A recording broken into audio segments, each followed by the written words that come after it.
Dans cette vidéo, nous allons voir ou revoir la notion de ratio. Deux nombres A et B sont dans le ratio C pour D si A et B sont proportionnels aux nombres C et D.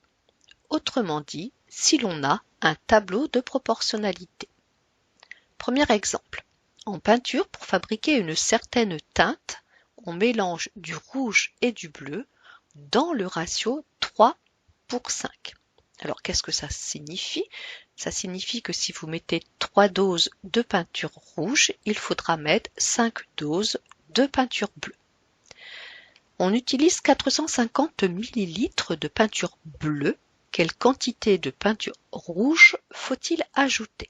Donc, on dresse son tableau dans lequel va intervenir le rouge et le bleu. Donc, on a 3 doses de rouge pour 5 doses de bleu, notre fameux ratio 3:5. Et donc, on a en quantité de bleu 450 ml.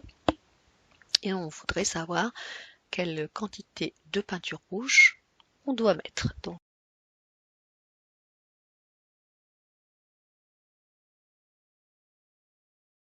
trois fois 450 et on divise par 5. Et on obtient 270. Il faut donc ajouter 270 ml de rouge.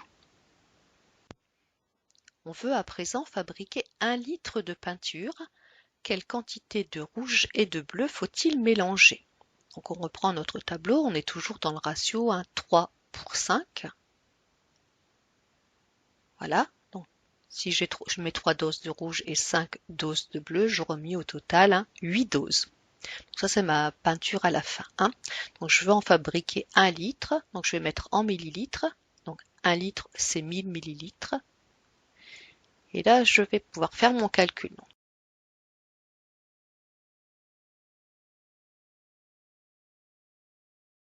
La quantité de peinture rouge, donc 3 fois 1000 divisé par 8, donc ça donne 375. Pour le bleu, 5 fois 1000 divisé par 8, et cela donne 625.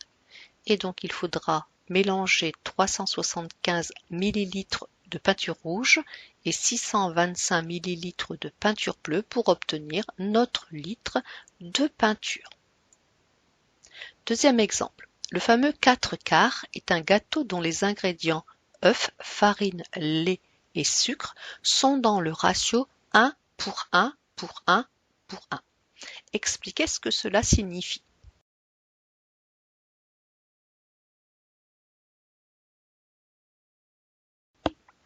Donc on va prendre d'abord un œuf, on va le peser et on va regarder combien de grammes ça fait. Donc ça correspondra à une dose. À partir de là, on va pouvoir mettre une dose de farine, une dose de lait, une dose de sucre. En d'autres termes, nos 4 ingrédients sont dans la même proportion.